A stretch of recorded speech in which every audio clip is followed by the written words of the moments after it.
The little girl's voice trembled, but her eyes didn't. She stood in the middle of the busy sidewalk, clutching a wrinkled piece of paper in her small hand, as if it held the weight of her entire world. Cars rushed by, people brushed past her, yet she didn't move. She simply looked up at a stranger and said something that made time stop.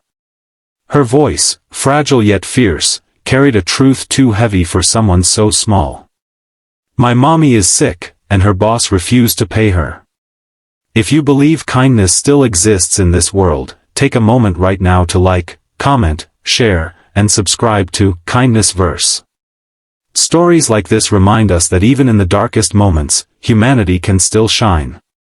It was a bright morning, the kind where sunlight painted everything in soft gold, but for 8-year-old Syra Noman, the day felt cold and uncertain. Her mother, Hina, had been sick for weeks, her once energetic spirit replaced by quiet exhaustion.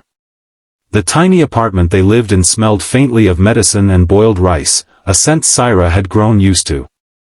Every morning, Syra would watch her mother struggle to sit up, forcing a smile that couldn't hide the pain in her eyes. Bills had piled up on the small wooden table, each one a silent reminder of how fragile their life had become.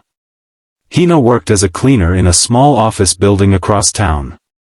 It wasn't glamorous, but it paid just enough to keep them going. Or at least, it used to. When Hina fell ill and missed a few days of work, her employer refused to pay her for the days she had already worked, claiming she was unreliable. It was a cruel decision, one that left them with nothing. Syra didn't fully understand contracts or policies, but she understood hunger, and she understood the fear in her mother's eyes when the last of their savings disappeared. That morning, Syra made a decision no child should have to make. She quietly slipped out of the apartment, clutching a handwritten note she had carefully written in her uneven handwriting. She had practiced it over and over again, her small fingers gripping the pencil tightly as she tried to make the words clear. The note simply read that her mother was sick, that they had no money, and that they needed help. She didn't know where to go, only that she had to try. That's when she crossed paths with Samir Khattak, a single father who was just trying to get through another ordinary day. Samir had his own struggles. After losing his wife 2 years earlier, he had been raising his young son alone, balancing work, grief, and the constant ache of loneliness. He had built walls around his heart, convincing himself that survival meant focusing only on his own responsibilities. Kindness, he thought, was a luxury he couldn't always afford. But something about Syra stopped him. Maybe it was the way she stood there, so small yet so determined. Maybe it was the way her voice didn't beg, but simply told the truth. Or maybe it was the memory of his own child, the thought of what he would do if his son ever stood in a street asking strangers for help. Samir didn't wait. He crouched down to her level, gently asking questions, piecing together the story from her hesitant answers. With each word, his chest tightened. He could see the reality behind her calm face.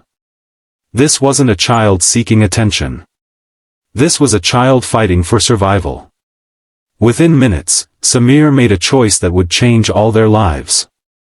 He took Syra's hand and walked her back to her apartment. The building was old, its walls worn and its staircase dimly lit. When the door creaked open, Hina looked up in shock, her pale face filled with confusion and worry. She tried to sit up, apologizing repeatedly, embarrassed that a stranger had seen her in such a vulnerable state. But Samir didn't see embarrassment. He saw strength. He saw a woman who had fought until she had nothing left. That day, Samir did more than just listen. He went to the office where Hina worked, demanding answers. He spoke firmly but respectfully, refusing to accept excuses. When the employer tried to dismiss him, Samir didn't back down. He reminded them of basic decency, of fairness, of the simple truth that someone had worked and deserved to be paid. His persistence paid off.